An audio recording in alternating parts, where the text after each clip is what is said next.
mga kaluts, yung ating may kasama pang coca. Ang merienda, ayan. Si Elvis ng kangkong. Kasi yung doon, sinar Elvis.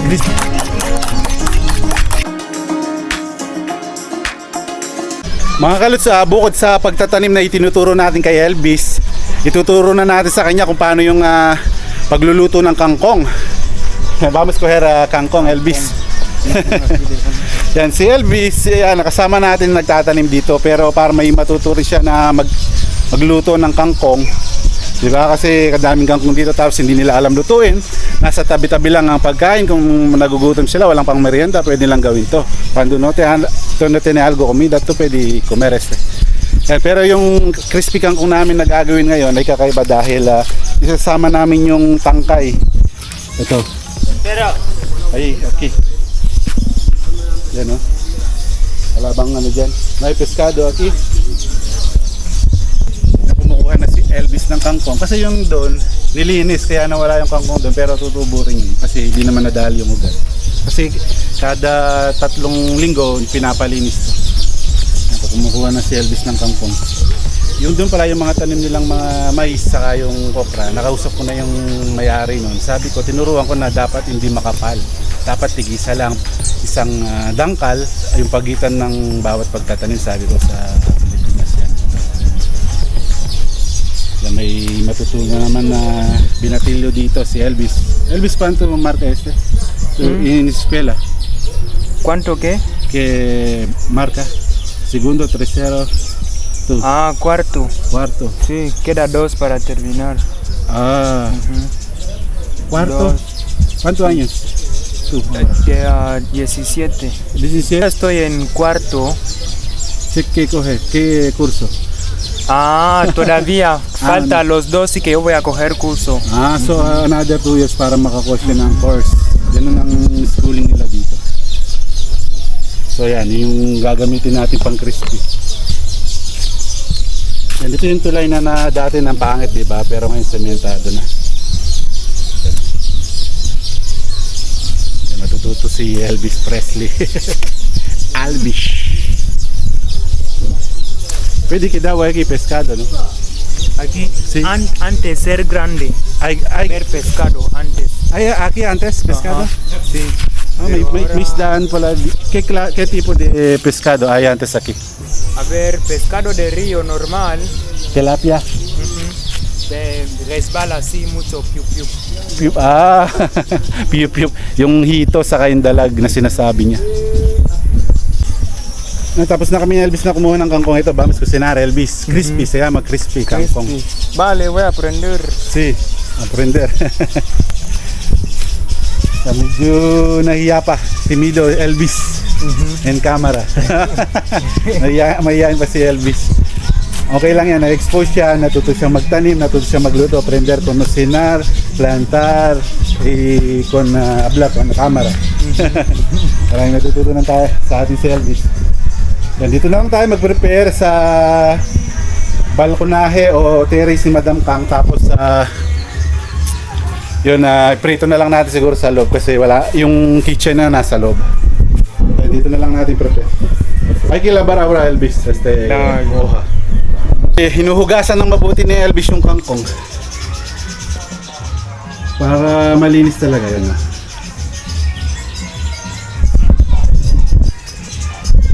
Sa iba na ituro na natin kina Don Miguel dati, pero sa Biendem saka dito hindi pa. First time pa lang din na magluluto ng crispy kangkong.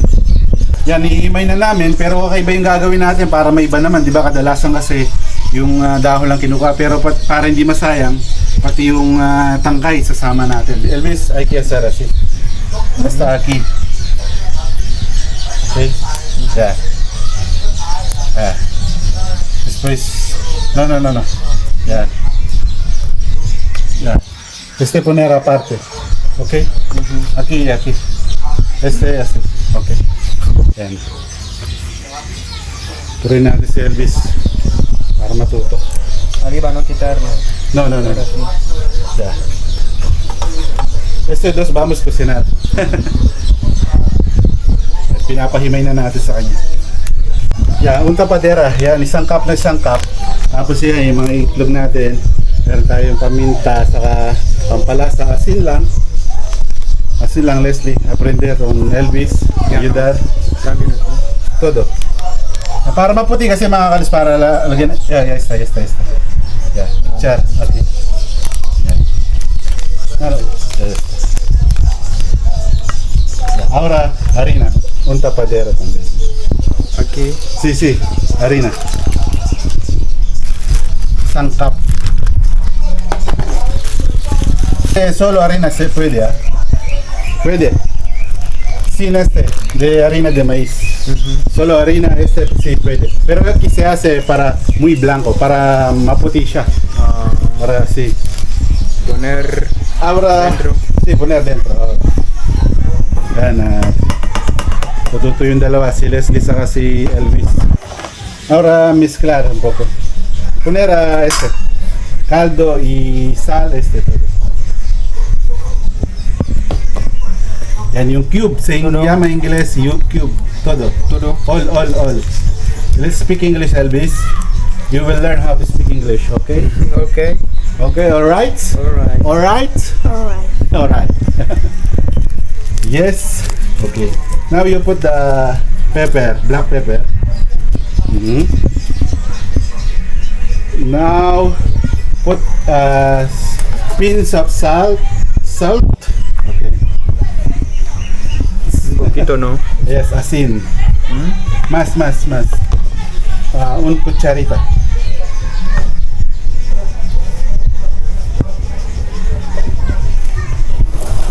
Ya, un poco más. Hay que mezclar un poco ahora. Hay de esa cuchara, ¿no?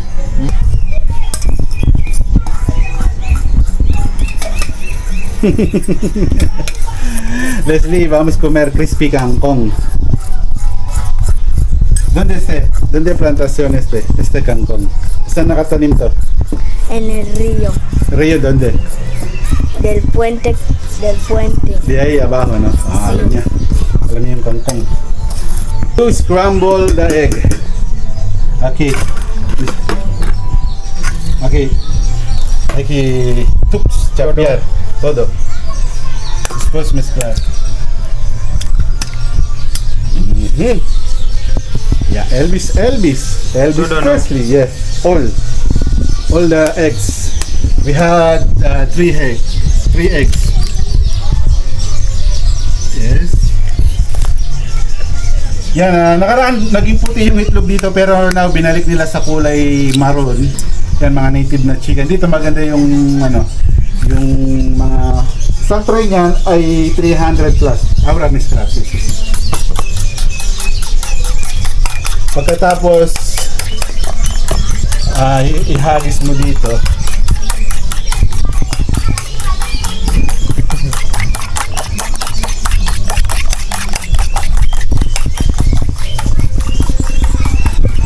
Ahora sí, tú puedes poner.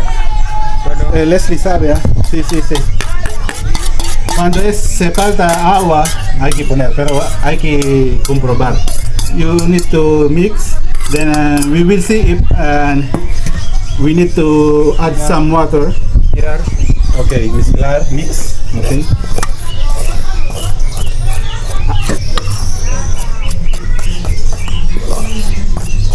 I don't think so. Okay daw. Leslie, coger un poco agua.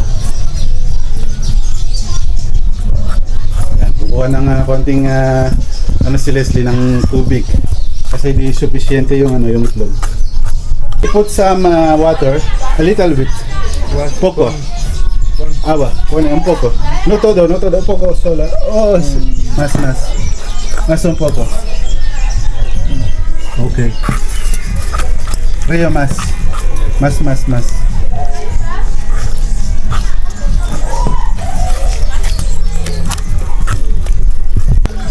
Yan, kasi yung crispy kangkong gusto niyan medyo medyo malapot. Ay malabnaw pala ng konti. Medyo malabnaw ng konti para pag sinahog mo yung medyo na na kakapit. Then yan na lang, lagyan na lang ng toppings kung gusto nyo. Depende sa gusto nyo. Pero kami gagawin natin ngayon kakaiba. Sama yung dahon saka yung palo, yung stem nyo. Yeah, it's all done. Vamos sa prayer. Prito na natin, Elvis. Vamos prayer, Leslie. Basta yung mantika natin dito. Yan, vamos sprayer dentro. Yan, magpiprito kami sa loob ng bahay ni Madam Kang. Vamos sprayer. Tú solo hacer así. De este último, así. Con este palo, después echar en la aceite. Salten. Ito yung ano ni Madam Kang, ito yung kusina niya. Medyo madilim nga lang, pero okay naman, presko siya. Yeah. Encender ahora. Yeah, see. Yan, medyo nag-flashlight kami kasi madilim dito. Wala siyang mailos, okay? Yan. See, ahora echar. Enciendes, tú le haces. Yun. Sí, echar. Aguantar. Sí, no, deja, sí. Yan. Más. Sí, echar. Deja así. Yan. Crispy kangkong. Coger más ahí.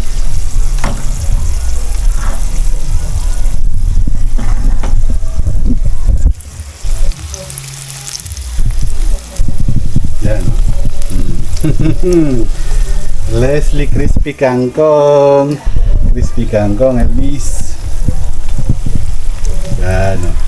Tapos pinakahuli na natin yung ano, yung stem o yung trunks ng kangkong, yung palo. Para walang masayang, di ba? Kasi yung ibang nagluluto, puro ano lang, crispy kangkong yung dahon, pero tayo kakaiba ngayon yung ano natin, kasama yung tangkay para walang sayang naman, walang tapon. Crispy kangkong.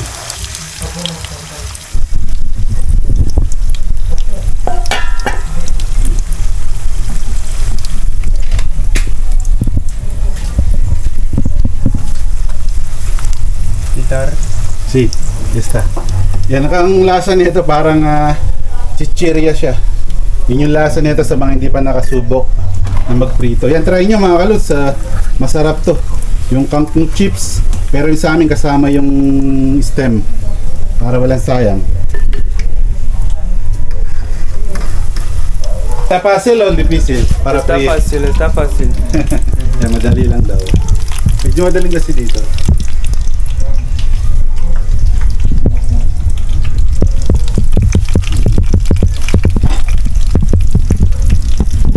Cumpleaños feliz, cumpleaños feliz.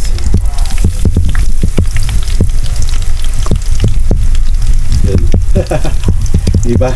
Daming creative ng kalutong Pinoy na natuturo sa mga Afrikano. Pati mga viewers natin na maraming natutunan din. Yan, sino na bang nakakain nyo mga kalis? Sino bang palaging nagluluto nyo ng crispy kangkong? Kung wala kayong maputpot, yan, pwede nyo kayong kumuha ng kangkong. Yan lang yung ano nyo, kahit di na kayo pumunta sa groceries para bumili ng chichirya. Yan, kuha lang kayo ng suka, pero dito kasi hindi nakasanayin yung ganun. Diba? Yan o. Yung crispy. Yung huli, yung stem na. O, diba?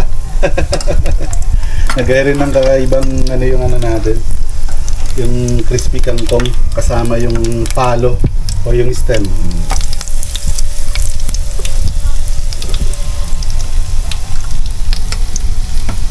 Diba? Kakaibang imbeto. Kasi ito kailangan ng medyo matagal ng konti na iprito kesa sa dahon kasi medyo matigas ng konti ito. Sayang naman kasi kung itatapon natin. Tingnan nyo yung ano, yung stem niya parang naging calamares siya oh.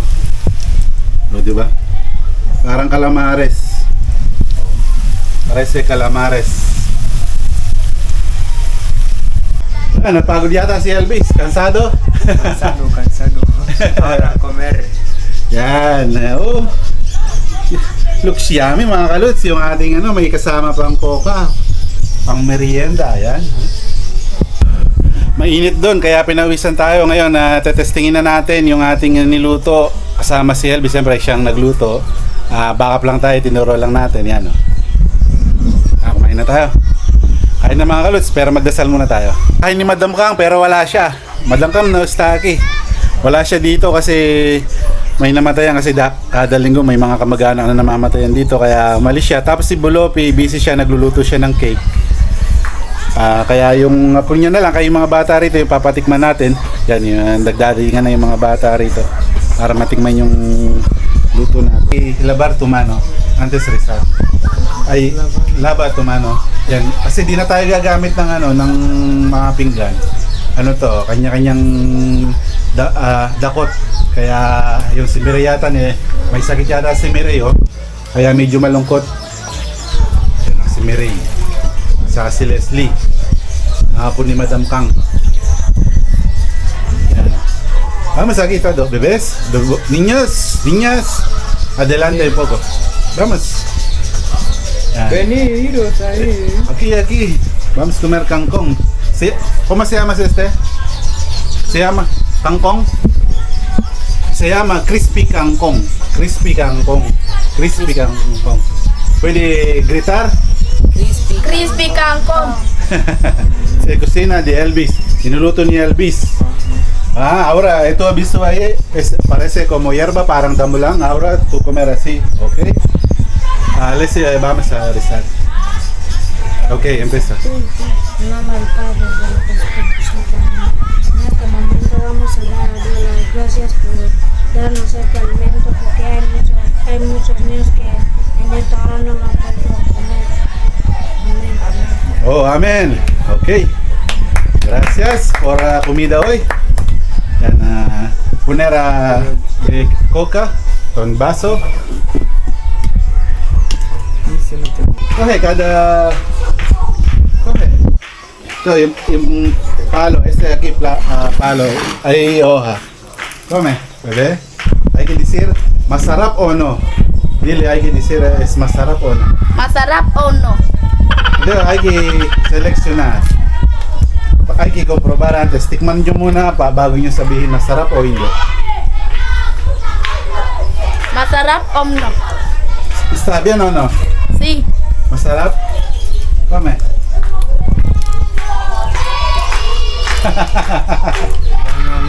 Feliz! Masarap?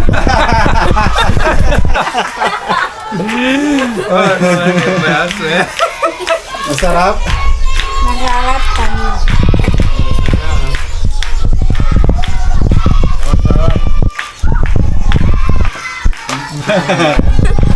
Comprobar este palo también. Sí, coger todo. Masarap o no? Dile mañaman. Manyaman. Mañaman. Manyaman. Masarap. Masarap o no? Mañaman. Manyaman. Mireille, comer. Coge. Coger, Mireille. Elvis, ¿está bien? Tú vas a cocinar más no? Yan, ulitin mo yan, Elvis. Yan mga kaluts, ang sarap ng crispy kangkong. Ito yung mga bata, medyo nahiya pa. Pero nasasarapan sila kahit ganyan nahiya sila. Nakalimutan ko na pangalan, ¿cómo se llamas? Nene. Nene, si Leslie, si Orlin, Cristian. si Christian, saka si Mireille. Ayan, si Mireille medyo malungkot. Tapos si Elvis yung kasama natin. Yan crispy kangkong. Yan. Ito mga kalutso.